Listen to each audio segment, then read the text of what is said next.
Commissioner police यांना आम्ही निवेदन दिलं आहे की पहिल्यांदाच खूप वर्षानंतर किंवा पहिल्यांदाच राजकीय हेतू पुरस्सर पॉलिटिकली मोटिवेटेड मर्डर हा सोलापुरात झालाय.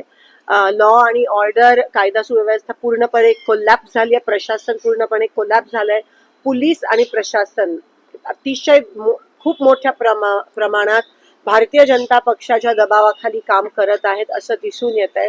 भाजप साम दाम दंड आणि आता लोकांच्या रक्तासाठी भुकेजलेली आहे.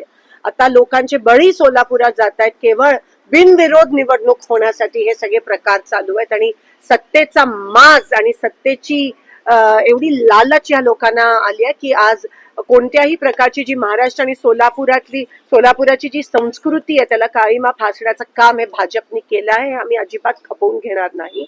महाविकास आघाडीने आज हे पत्र, आज निवेदन पोलिसांना दिलं आहे, कमिशनर पोलीस, आणि कारवाई झाली पाहिजे. ह्याला कोणत्याही प्रकारचं कौटुंबिक वाद न लेबल करता हे राजकीय हेतू पुरस्सरच झाला आहे.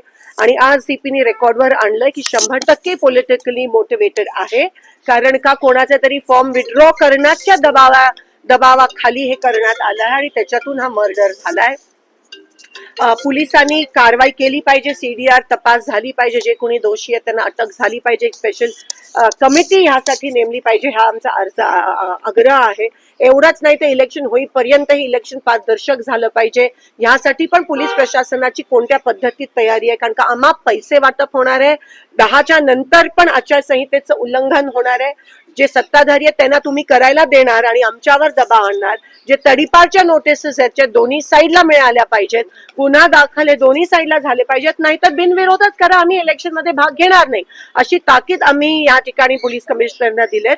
आणि कोणत्याही दबावाखाली न येता एक चांगले पोलीस ऑफिसर म्हणून तुम्ही काम करा. पोलीस प्रशासन अतिशय खूप मोठ्या प्रमाणात दबावाखाली दिसून येत आहे.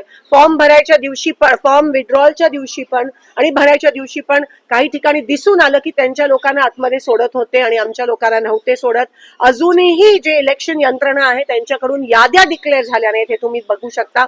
मुद्दामून विरोधी पक्षाचे काही कॅन्डिडेटची नावं पण या ठिकाणी यादीत येत नाहीयेत. हे पहिल्यांदाच गंभीर स्वरूपात असं झालं असेल आणि ह्याचा किती मोठ्या प्रमाणात दबाव आणि किती मोठ्या प्रमाणात तुम्ही लोकशाही आणि संविधानाची हत्या करताय. तुम्हाला कसली भीती आहे? तुम्ही आमचेच कॅन्डिडेट एक तर पळून घेऊन जाता, त्यानंतर तुम्ही 3 नंतर एबी फॉर्म द्यायला, 3 नंतर कोणतेही कागदपत्र, एबी फॉर्म असो किंवा नसो, तुम्हाला स्वीकार करण्याचा काही अधिकार नाहीये. ते साफ डिस्क्वालिफिकेशन साठी ग्राउंड बनू शकतं. आणि म्हणून आम्ही रिट पिटिशन हायकोर्टमध्ये दाखल करणार आहोत. लीगल नोटीस देखील आम्ही पाठवतोय. आणि आता हे कोणत्या स्तराला घेऊन जातील इलेक्शन, सामान्य माणूस हा भीतीपोटी जगतोय. आम्ही पोलीस कमिशनरला हे पण सांगितलं की जातीय तेढ निर्माण करण्याचं, ध्रुवीकरण निर्माण करण्याचा प्रयत्न हे भाजप करणार आहेत. आपल्या इकडे गड्डा यात्रा आणि इलेक्शनचा वोटिंग दिवस हे एकत्र येत आहे.